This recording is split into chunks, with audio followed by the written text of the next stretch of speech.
First ever factory outlet Mukunda jewellery KPHP Kothapet Khammam Somajiguda Hanamkonda. నమస్కారం, welcome to Suman TV. నేను గీతాంజలి. 2025వ సంవత్సరం వచ్చేసింది. మరి ద్వాదశ రాశుల్లో జన్మించిన వారి జాతక ఫలితాలు ఏ విధంగా ఉండబోతున్నాయి? మెరుగైన ఫలితాల కొరకు ఎటువంటి పరిహారాలు వారు చేసుకోవాలి? మంచిగా ఉన్న రాశులు ఏవి, అంటే మంచి ఫలితాలను ఇచ్చేటువంటి రాశులు ఏ ఉన్నాయి, అలాగే చెడు ఫలితాలు ఏ రాశులు వారు అందుకోబోతున్నారు, ఈ వివరాలన్నీ ఇవాళ వీడియోలో నేను మీకు వివరిస్తాను. వివరించేందుకు ప్రస్తుతం మనతో పాటు ఉన్నారు ప్రముఖ జ్యోతిషులు బ్రహ్మశ్రీ నందిబట్ల శ్రీహరి శర్మ గురువు గారు. వారితో మాట్లాడదాం. గురుగారు నమస్కారం అండి. వాగర్థ వివ సంపృక్తౌ వాగర్థ ప్రతిపత్తయే జగతః పితరౌ వందే పార్వతీ పరమేశ్వరౌ. సదాశివ సమారంభాం శంకరాచార్య మధ్యమాం అస్మదాచార్య పర్యంతం వందే గురు పరంపరాం. ఆదిత్యాయ చ సోమాయ మంగళాయ బుధాయ చ గురు శుక్ర శనిభ్యశ్చ రాహవే కేతవే నమః. శృంగేరి జగద్గురు పీఠాధిపతులకి, కంచి పీఠాధిపతులకి నమస్కారములు తెలియజేసుకుంటూ కార్యక్రమాన్ని ప్రారంభిద్దాం. వీక్షించేటువంటి సుమన్ టీవీ ప్రేక్షకులకి గమనిక, ఇప్పుడు మనం చెప్పుకోబోయేటువంటి రాశి ఫలాలు ఏవైతే ఉన్నాయో అవన్నీ కూడా ఆంగ్ల నూతన సంవత్సర గమనాన్ని దృష్టిలో పెట్టుకొని జనవరి 1వ తారీఖు నుంచి డిసెంబర్ 31వ తారీఖు వరకు మాత్రమే ఉన్నటువంటి గ్రహాల స్థితిగతులను బట్టి వివిధ రాశుల వారికి ఏ విధంగా ఉండబోతుందో తెలుసుకుందాం. మనకు సాంప్రదాయానుసారంగా వచ్చేటువంటి ఉగాది నుంచి ప్రారంభమయ్యే రాశి ఫలితాలని, అనగా వచ్చే విశ్వావసునామ సంవత్సరానికి సంబంధించి ఉగాది ప్రారంభమయ్యడానికి అంటే ముందుగా మళ్ళీ ఆ యొక్క ఉగాది సందర్భంగా మళ్ళీ వివిధ రాశుల వారికి సంబంధించి రాశుల ఫలితాలు ఇవ్వడానికి ప్రయత్నం చేస్తాను. కాబట్టి ఇటువంటి దాంట్లో ప్రపంచమంతా అంగీకరిస్తున్నటువంటిది 2025 నూతన సంవత్సరం. అదేవిధంగా మనము కూడా ఆంగ్ల నూతన సంవత్సరం అనేటువంటి భావనతో ఈ యొక్క కార్యక్రమం చేస్తున్నాం. అదే ఉగాది నాడైతే మార్చి 29వ తారీఖు నుంచి మళ్ళీ 2026-28 వరకు ఉండేటువంటి గమనం వరకు ఉండేది చెప్పేటువంటిది. అవి మనం మరియు వీడియోలో తెలియజేసుకుందాం. అదే అడగబోతున్నాను గురుగారు. అంటే సాధారణంగా ఒకటే ప్రశ్న అడుగుతారు, ఉగాది కదా అసలు చెప్పాలి జాతక ఫలితాలు అనేవి, ఈ లోపు ఏంటి అంటే ఒక సాంప్రదాయంగా అది కొనసాగిపోతుంది. అంటే మనకేమని చెప్పబడింది అంటే, ధర్మం ఏం చెప్పబడింది శాస్త్రంలో అంటేనమ్మా, ప్రపంచమంతా ఏది ఒక విషయం గురించి ఒక తాటి మీద ఉంటుందో అది ధర్మమే కూర్చుంటుంది, శాస్త్రమే కూర్చుంటుంది. ఇక మరి ద్వాదశ రాశుల వారి జాతక ఫలితాలు తెలుసుకుందాం. ముందుగా గ్రహస్థితులు ఏ విధంగా ఉన్నాయో తెలియచేస్తారా? జనవరి 1, 2025 నుంచి. ఇక గ్రహస్థితిలోకి గనక గమనించుకున్నట్లయితే ముఖ్యంగా గురువు 9th మే వరకు కూడాను ఈ వృషభ రాశిలో సంచారం చేస్తున్నాడు. 9th మే నుంచి మిథున రాశిలోకి సంచారం, 9th మే నుంచి సెప్టెంబర్ 27వ తారీఖు వరకు. ఇక సెప్టెంబర్ 28 నుంచి నవంబర్ 11వ తారీఖు వరకు కర్కాటక రాశిలో. ఇక నవంబర్ 12వ తారీఖు నుంచి డిసెంబర్ 28 వరకు కర్కాటక రాశిలోనే వక్రీకరించే స్థితి పొంది ఉండడం. ఇక శని భగవాన్ల వారిని కనుక చూసుకున్నట్లయితే 15 ఏప్రిల్ వరకు కుంభరాశిలో సంచారం చేస్తున్నారు. 16 ఏప్రిల్ నుంచి అక్టోబర్ 9వ తారీఖు వరకు మీనరాశిలో సంచారం. ఈ మధ్య కాలంలో జూలై 8వ తారీఖు నుంచి వక్రీకరించి మీనరాశిలోనే సంచారం చేస్తున్నాడు. అలాగే అక్టోబర్ 10వ తారీఖు నుంచి కుంభరాశిలో సంచారం చేస్తూ వక్రీకరించి కుంభరాశిలో, నవంబర్ 26వ తారీఖు నుంచి వక్రత్యాగము శని భగవాన్ల వారు చేస్తున్నారు. ఇక రాహుకేతులు కనుక చూసుకున్నట్లయితే 15 మే వరకు కేతువు కన్యలో మరియు రాహువు మీనరాశిలోకి, అలాగే 16 మే నుంచి సింహరాశిలో కేతువు, అలాగే కుంభరాశిలో 16 మే నుంచి రాహుగ్రహ సంచారం జరుగుతుంది. ఇక్కడ గమనించుకున్నట్లయితే ఇక్కడ వీక్షించేటువంటి ప్రేక్షకులకు అందరికీ తెలియజేయాల్సినటువంటి అంశం ఏంటంటే, ముఖ్యంగా అందరూ ఈ ద్వాదశ రాశుల గురించి రాగానే అందరూ ఆలోచించేటువంటిది ముఖ్యంగా శని దోషం, ఏలినాడు శని, అష్టమ శని, అర్ధాష్టమ శని, కంటక శని, యోగ శని, ఈ శని దోషాలు. అయితే ఇక్కడ 15 ఏప్రిల్ వరకు శని కుంభరాశిలో సంచారం చేస్తూ 16 ఏప్రిల్ నుంచి మీనరాశిలోకి సంచారం చేస్తున్నా, ఈ యొక్క జూలై 8 నుంచి మీనరాశిలోనే సంచారం చేస్తూ వక్రీకరించినటువంటి కారణం చేత మళ్ళీ ఈ కుంభరాశి ఫలితాన్ని ఇస్తాడు. అక్టోబర్ 10న కుంభరాశిలోనే వక్రీకరించి ఉన్నటువంటి స్థితిగతుల చేత ఏమవుతుంది, మళ్ళీ మకర రాశి ఫలితాన్ని శని భగవానులు ఇస్తారు. కాబట్టి అర్థం చేసుకోవాల్సినటువంటి అంశం ఏంటంటే, ఎవరికి కూడాను ఈ సంవత్సరం శని భగవానుడు యోగదాయకంగా పూర్తిగా లేడు. 12 రాశుల వారికి అష్టమ శని, అర్ధాష్టమ శని, కంటక శని, యోగ శని, దాంపత్య శని, ఈ రాశుల ఈ యొక్క శని దోషాలు ఏదో ఒక సందర్భంలో కొన్ని నెలల పాటు అందరూ రాశుల వారు అనుభవించాల్సిందే తప్ప ఇక్కడ ప్రత్యామ్నాయము లేదు. కాబట్టి ఇక కుంభరాశి వారికి ఏలినాటి శని వెళ్ళిపోతుందని సంతోషం కానీ, ఈ యొక్క సంబంధించి మకర రాశి వారికి ఏలినాటి శని వెళ్ళిపోతుందని సంతోషం కానీ, లేకపోతే కర్కాటక రాశి వారికి అష్టమ శని దోషం పోతుందని కానీ భావించాల్సిన అవసరం లేదు. వృశ్చిక రాశి వారికి అర్ధాష్టమ శని దోషం పోతుందని కూడా భావించాల్సిన అవసరం లేదు. ఎందుకంటే శని మళ్ళీ రుజు మార్గంలో వెళ్ళి మళ్ళీ వక్ర మార్గం చేత వక్రగతిన సంచారం చేస్తున్నటువంటి కారణం చేత 12 రాశులు శని ప్రభావానికి గురవుతాయి. కాబట్టి ఈ సంవత్సరం అన్ని రాశుల వారు శని దోష పరిహారములు ఖచ్చితంగా చేసుకోవలసినదే, అందులో సందేహం లేదు. గ్రహస్థితులు అయితే ఈ విధంగా ఉన్నాయి. గురుగారు, గ్రహస్థితి ఏ విధంగా ఉందో తెలియజేశారు. మరి ద్వాదశ రాశుల్లో రెండవదైనటువంటి వృషభ రాశి వారి జాతక ఫలితాలు ఏ విధంగా ఉన్నాయో తెలియజేస్తారా? వృషభ రాశి వారికి గత సంవత్సరం కంటే 2025వ సంవత్సరం అద్భుతంగా ఉండబోతుంది, అందులో సందేహమే లేదు. గ్రహస్థితులు గ్రహాలు కూడా అంత అనుకూలంగా ఉన్నాయండి. పట్టిందల్లా బంగారం అన్నట్టుగానే ఉంటుంది. ఎందుకనంటే 9 మే వరకు గురువు రాశిలోనే సంచారం చేస్తూ 9 మే నుంచి మిథున రాశిలోకి గురువు సంచారం 9 మే నుంచి సెప్టెంబర్ 27 వరకు. ఇక గమనించుకున్నట్లయితే ఇక్కడ ప్రధానంగా ఈ ఫుడ్ ప్రాసెసింగ్ సంబంధించినటువంటి రంగంలో ఉన్నటువంటి వారికి, అలాగే రెస్టారెంట్ బిజినెస్ నడిపేటువంటి వాళ్ళు, జనరల్ స్టోర్ నడిపేటువంటి వాళ్ళు, సూపర్ మార్కెట్ నడిపేటువంటి వాళ్ళు, అలాగే ఎడ్యుకేషనల్ బిజినెస్ రంగంలో ఉన్నటువంటి వారు, జ్యువెలరీ రంగంలో ఉన్నటువంటి వాళ్ళు, తీర్థయాత్రలు, అలాగే పూజా స్టోర్స్ నడిపేటువంటి వాళ్ళు అందరూ కూడాను, అనగా రోడ్ సైడ్ కుకింగ్స్ నడిపేటువంటి వాళ్ళు కూడా, కుకింగ్ స్టోర్స్ నడిపేటువంటి వాళ్ళు కూడా, అందరికీ కూడా పండ్ల వ్యాపారస్తులు వీళ్ళందరూ కూడాను అద్భుతమైనటువంటి యోగాన్ని పొందుతారు. వ్యాపార విస్తరణ చేసుకోవడానికి అనుకూలమైన సమయం 9 మే నుంచి సెప్టెంబర్ 27 మధ్య కాలంలో వ్యాపార విస్తరణకి చేసుకునే ప్రయత్నాలు మొదలు పెట్టండి. గ్రహాలు అనుకూలంగా ఉన్నాయి. ఇటు గురుగ్రహము, ఇటు శనివారు అందరూ కూడా అనుకూలంగా ఉన్నటువంటి కాలం, రాహుకేతులు కూడా అనుకూలంగా ఉన్నటువంటి కాలం చేత సర్వగ్రహాలు మీకు అనుకూలంగా ఉండబోతున్నాయి మే 9 నుంచి సెప్టెంబర్ 27 మధ్య కాలంలో. కాబట్టి ఆ ప్రయత్నంలో ఈ చెప్పినటువంటి రంగాల్లో ఉన్నటువంటి వారు వ్యాపార విస్తరణ కనుక చేసుకున్నట్లయితే తప్పకుండా అధిక ధనాదాయము, లాభం అనేటువంటిది కలుగుతుంది.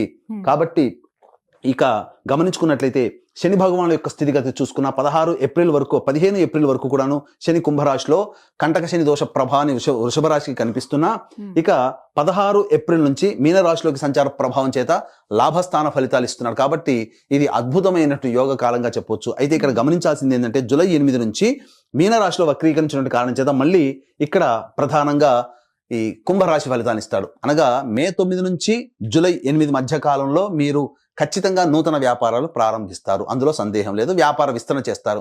ఆ వ్యాపార విస్తరణ తాలూకు ఇక్కడ శని భగవానులు కర్మ రూపంలో కొన్ని కష్టాలు, అంటే నూతనంగా ప్రయత్నం చేస్తారు కదా, ఆ ప్రయత్నం చేసే దాంట్లో ఒడిదుడుకులు అనేవి ఉంటాయి. ఈ యొక్క శని భగవానులు ఎప్పుడైతే వక్రీకరించి జూలై 8వ తారీఖు నుంచి మీనరాశిలో వక్రీకరించి కుంభరాశి ఫలితాలను కూడా ఇస్తుంటారో అప్పుడు కొంత ఒడిదుడుకులు అనేవి ఉంటాయి. ఇది ఎక్కువ కాలం ఉండదండి. జూలై 8 నుంచి అక్టోబర్ 9 వరకు వక్రీకరించినటువంటి స్థితి ఫలితం. ఇక కుంభరాశిలో అక్టోబర్ 10 నుంచి నవంబర్ 26వ తారీఖు వరకు వక్రీకరించినటువంటి కారణం చేత యోగదాయకమైనటువంటి పరిస్థితి ఉంటుంది. ఇటు గురువు గారి అనుగ్రహం, ఇటు శని గారి అనుగ్రహం రెండు కూడా ఉన్నటువంటి కారణం చేత కోర్టు సంబంధమైనటువంటి విషయాలు ఏవైతే ఉంటాయో వాటన్నిటిలో కూడాను అన్ని వృషభ రాశిలో చెందినటువంటి అందరికీ కూడాను కోర్టు కేసుల్లో విజయం సంప్రాప్తమవుతుంది.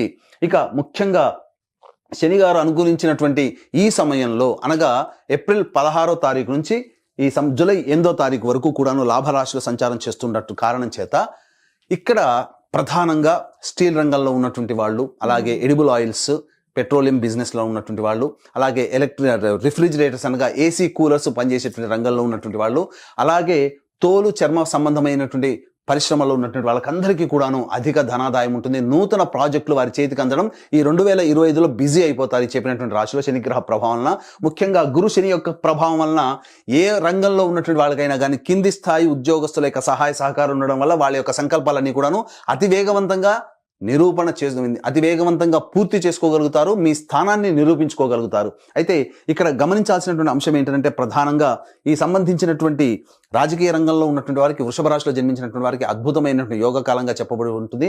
గురువు, శని, మిగతా రాహుకేతు గ్రహాలు ఇన్ని గ్రహాలు అనుకూలిస్తున్నప్పుడు తప్పకుండా ప్రజాదరణ కలిగినటువంటి పదవిలో రావడం కానీ, లేకపోతే నామినేటెడ్ పోస్ట్ రావడం కానీ జరుగుతుంది. అలాగే ఈ యొక్క రంగంలో జన్మించినటువంటి, ఈ యొక్క రాశిలో జన్మించినటువంటి ఉద్యోగస్తులు ఎవరైతే ఉంటారో ఖచ్చితంగా వారికి ప్రమోషన్స్తో కూడుకున్నటువంటి బదిలీలో కోరుకున్న చోటికి ఇచ్ఛా ఉద్యోగ ప్రాప్తి అనేటువంటిది ఉంటుంది. నిరుద్యోగస్తులు ఖచ్చితంగా తప్పకుండా నూతన ఉద్యోగంలో ఉంటారు.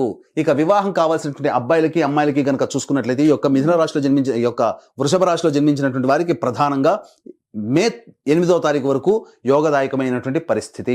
ఆ తదనంతరం ఈ మే 9 నుంచి సెప్టెంబర్ 27 మధ్య కాలంలో ఉన్నటువంటి కాలంలో వివాహం కావాల్సినటువంటి ప్రయత్నాలు ఏవైతే ఉంటాయో అవి కొంత మందకొడిగా సాగుతాయి. మళ్ళీ సెప్టెంబర్ 28 నుంచి నవంబర్ 11 వరకు కర్కాటక రాశిలో సంచారం చేస్తున్నటువంటి కారణం చేత మళ్ళీ వివాహ ప్రయత్నాలు ఏవైతే ఉంటాయో మళ్ళీ ఇక్కడ వివాహం కుదిరేటువంటి అవకాశం ఉంటుంది. అన్నిటికంటే చెప్పుకోదగినటువంటి సంతోషకరమైన విషయం ఏంటంటే 2024 సంవత్సరంలో దంపతుల మధ్య కానీ లేదా వ్యాపార భాగస్వాముల మధ్య కానీ విభేదాలు వచ్చినప్పుడు ఆ విభేదాలన్నీ కూడాను ఎక్కువ కాలం ఉండకుండా, పొసగకుండా మళ్ళీ కూర్చొని పరిష్కరించుకొని మళ్ళీ నూతన జీవన విధానంలో పొందడానికి బాటలు సుగమమవుతాయి అని చెప్పడంలో సందేహం లేదు. కాబట్టి అన్ని విధాలుగా ఈ యొక్క వృషభ రాశిలో జన్మించినటువంటి స్త్రీ పురుషులకి మంచి యోగదాయకంగా ఉంటుందని చెప్పవచ్చు. ముఖ్యంగా సినీ కళారంగంలో ఉన్నటువంటి వారు, టీవీ రంగంలో ఉన్నటువంటి వారు, 24 ఫ్రేమ్స్లో వర్క్ చేసేటువంటి వాళ్ళు, ఎలక్ట్రానిక్ అండ్ ప్రింటింగ్ మీడియాలో ఉండేటువంటి వాళ్ళు, సోషల్ మీడియాలో ఉండేటువంటి వాళ్ళకందరికీ కూడాను ధనాదాయం చాలా చక్కగా ఉంటుంది. అందులో సందేహం పడాల్సిన అవసరం లేదు. కాకపోతే వచ్చినటువంటి ప్రాజెక్ట్ని ఆచితూచి స్పందించడం, అలాగే ఈ రంగంలో పనిచేసేటువంటి వాళ్ళకి ప్రజాదరణతో కూడుకున్నటువంటి సంబంధించినటువంటి ప్రాజెక్టులో మీరు భాగస్థులు అవుతారు. తద్వారా మీ కీర్తి ప్రతిష్టలు పెరుగుతాయి. గురువు శని అన్ని గ్రహాలు అనుకూలంగా ఉండడం చాలా యోగదాయకమైనటువంటి స్థితిగా చెప్పవచ్చు. అయితే ఇక్కడ గమనించాల్సిన అంశం ఏంటంటే రైతులు ఏవైతే ఉన్నారో వాళ్ళకందరికీ కూడాను ప్రధానంగా ఈ నవధాన్యాల పంటలు ఏవైతే ఉంటాయో అవన్నీ కూడాను యోగదాయకంగా ఉంటాయి అని చెప్పడంలో సందేహం లేదు. పత్తి సంబంధించినటువంటి వ్యాపారం అయితే ఈ వృషభ రాశిలో జన్మించినటువంటి వారికి పత్తి పంటలు చాలా యోగదాయకంగా కలిసి వస్తాయని చెప్పడంలో సందేహం లేదు. ఇక గమనించుకున్నట్లయితే ఈ యొక్క గురుగ్రహ ప్రభావం, శనిగ్రహ ప్రభావం, రాహుకేతుల ప్రభావం ఈ కారణం చేత విద్యార్థులు అధిక శాతంతో ఉత్తీర్ణతో పాస్ అవ్వడం, అలాగే కోరుకున్న చోట విద్యా వ్యవస్థలో ఉండడం, విదేశీయానం, విదేశీ సంబంధించినటువంటి ఏవైతే ప్రయత్నాలు ఉంటాయో అవన్నీ కూడా మే 9 నుంచి సెప్టెంబర్ 27 మధ్య కాలంలో విదేశీయానానికి, విదేశీ విద్యకు అనుకూలమైనటువంటి సమయంగా చెప్పబడి ఉంటుంది. అయితే ఇక్కడ సంబంధించినటువంటి లాయర్ వ్యాపారస్తులు అనగా లాయర్ రంగంలో ఉన్నటువంటి వాళ్ళకి జడ్జిగా ప్రమోషన్స్ రావడం కానీ, లేదా మంచి పోస్ట్లో, నామినేటెడ్ పోస్ట్లో, గవర్నమెంట్ పోస్ట్లో ఉండడం కానీ ఈ వృషభ రాశిలో జన్మించిన వారికి వస్తుంది. అలాగే రియల్ ఎస్టేట్ రంగంలో ఉన్నటువంటి వారికి పెట్టుబడులు ఏవైతే పెడతారో వాటికి ఇబ్బడి ముబ్బడిగా వారికి ఆదాయం, ధనాదాయం బాగుంటుంది. అన్ని విధాలుగా ఈ యొక్క వృషభ రాశిలో జన్మించినటువంటి స్త్రీ పురుషులకు అందరికీ బాగుంటుంది. ముఖ్యంగా స్త్రీలకి గనక గమనించుకున్నట్లయితే ఈ యొక్క వృషభ రాశిలో జన్మించినటువంటి స్త్రీలకి పదవి లభిస్తుంది. గత 2024 సంవత్సరంలో వచ్చినటువంటి ఫలితాల కంటే మెరుగైనటువంటి ఫలితాలను పొందుతారు. ఒక గురుతర బాధ్యతని మీరు పొందుతారు. ఏ సంస్థలో మీరు వర్క్ చేస్తుంటారో ఆ వర్క్లో, ఆ సంస్థలో మీకు బాధ్యతాయుతమైనటువంటి పదవి మీకు లభించబోతుంది. కాబట్టి అన్ని రకాలుగా యోగదాయకంగా ఉంటుంది. అయితే కొన్నిసార్లు ఆరోగ్య పరిస్థితిని కూడా శ్రద్ధ వహించాల్సినటువంటి పరిస్థితి. ఈ యొక్క సంబంధించినటువంటి వృషభ రాశిలో జన్మించినటువంటి అన్ని రంగాల వారు ప్రధానంగా వాహనాన్ని నడిపేటప్పుడు జాగ్రత్తలు పాటించాలి. ఇక గృహ కొనుగోలు, వాహన కొనుగోలు సంబంధించినటువంటి ఆశలు ఏవైతే ఉన్నాయో అవన్నీ కూడాను ఈ యొక్క సంబంధించినటువంటి శని భగవానుల వారు యోగించేటువంటి స్థితిలో, అనగా ప్రధానంగా చూసుకున్నట్లయితే ఈ అక్టోబర్ 10 నుంచి నవంబర్ 26 మధ్య కాలంలో గృహ సముదాయం ఏర్పరచుకోవడం కానీ, వాహన సముదాయం ఏర్పరచుకోవడం కానీ, లేదా ఉన్న గృహం నుంచి వేరే గృహానికి మారడం కానీ, నూతన వాహన కొనుగోలు కానీ, ఇవన్నీ కూడాను ఈ సంబంధించి అక్టోబర్ 10 నుంచి నవంబర్ 26 మధ్య కాలంలో, అలాగే గురువు యోగవంతంగా ఉన్నటువంటి మే 9 నుంచి సెప్టెంబర్ 27 మధ్య కాలంలో ఏర్పడబోతున్నాయి. కాబట్టి అన్ని విధాలుగా ఆనందదాయకమైనటువంటి పరిస్థితి ఈ యొక్క వృషభ రాశిలో జన్మించినటువంటి స్త్రీ పురుషులందరూ కూడాను పొందుతారని చెప్పడంలో ఏమాత్రం సందేహం లేదు. అయితే ఇక్కడ గమనించాల్సిన అంశం ఏంటంటే ఇంత చక్కగా ఉన్నటువంటి జాతకంలో జన్మించినటువంటి వృషభ రాశి వారు కొన్ని సందర్భాల్లో ఎక్కువగా ఇబ్బందులు పడుతుంటారు. దానికి గల కారణం మీ యొక్క వివాహం అయితే కనుక మీ భార్య లేదా భర్త మరియు కడుపున సంతానం జాతక ప్రభావం, వివాహం కాకపోతే తల్లిదండ్రులు, మీ తోడబుట్టిన వాళ్ళ యొక్క జాతక ప్రభావం కూడా మీ మీద కూడా ఇంపాక్ట్ అవుతుంది. కాబట్టి ఈ యొక్క 2025 సంవత్సరంలో మీ యొక్క కోరికలన్నీ కూడాను చక్కగా ఉండాలి. మీరు, మీ కుటుంబ సభ్యులు నిండు నూరేలు అనగా ఆయురారోగ్యాలతో మీ యొక్క సంకల్పం నెరవేర్చాలనేటువంటి ఒక సదుద్దేశంతో ఈ యొక్క 2025 సంవత్సరంలో సంకల్ప సిద్ధి హోమాలు అనగా జాతకరీత్యా కలుగు విద్య, వివాహ, ఉద్యోగ, దాంపత్య, సంతాన, అనారోగ్య సమస్యలు మరియు ఈ 2025 సంవత్సరంలో శని మార్పు వలన ద్వాదశ రాశుల వారు కూడాను ప్రభావం చెందుతారు. కాబట్టి శని దోష నివారణ పూజలు, హోమాలు అనేటువంటివి సంకల్ప సిద్ధి హోమాల్లో భాగంగా జనవరి 13వ తారీఖు నుంచి ప్రారంభం చేస్తున్నాం. శ్రీకాళహస్తిలో కానీ, శ్రీశైల క్షేత్రంలో కానీ ఈ విధంగా ప్రతి నెల ఒక్కొక్క పుణ్యక్షేత్రంలో మీ కుటుంబ సభ్యుల గోతనామాలతో చేయించడం జరుగుతుంది. సర్వదోష నివారణ పూజలు, హోమాలు, వీటి రిజిస్ట్రేషన్ సంబంధించినటువంటి వివరాలని కార్యక్రమ తదనంతరం కాంటాక్ట్ చేసి తెలుసుకోవచ్చు. అలాగే తండ్రి వైపు 6 తరాలు, తల్లి వైపు 3 తరాలు, భర్త వైపు 6 తరాలు, భార్య వైపు 3 తరాల్లో దుర్మరణాలు ఉన్న 60 సంవత్సరాల లోపల ఏ విధంగా చనిపోయినా కుటుంబ సభ్యులు, లివర్ ప్రాబ్లం, కిడ్నీ ప్రాబ్లం, క్యాన్సర్తో ఎవరైనా చనిపోయినా అవి పితృదోషం అంటారు. కాబట్టి ప్రతి నెల పితృదోష నివారణ కార్యక్రమాలు కూడా మన పీఠం ఆధ్వర్యంలో జరపబడుతున్నాయి. వాటి వివరాలు కూడా మీరు తెలుసుకోవచ్చు. చక్కగా వివరించారండి. గ్రహస్థితి ఏమిటి, అలాగే వృషభ రాశి వారి ఫలితాలు ఏ విధంగా ఉన్నాయో చెప్పారు. అయితే ఇంకా మెరుగైన ఫలితాలు వారు పొందాలంటే గనక ఎటువంటి పరిహారాలు చేసుకుంటే మంచిది గురువు గారు? ప్రధానంగా ప్రతి పౌర్ణమి రోజున ఒక దీక్షను ఆరాధించుకోవాలమ్మా. ఏంటనంటే పౌర్ణమి రోజున వారు కానీ లేదా వారి కుటుంబ సభ్యులు కానీ సూర్యోదయం నుంచి సూర్యాస్తమయం లోపల ఒకసారి గురుచరిత్ర పారాయణం కనుక పూర్తి చేసుకుంటే తప్పకుండా వారికి ఉన్నటువంటి సమస్యలు చాలా మటుకు తగ్గుముఖం పడతాయి. ఇక ప్రతిరోజు దత్తాష్టక పారాయణం చేసుకోవడం చాలా మంచిది.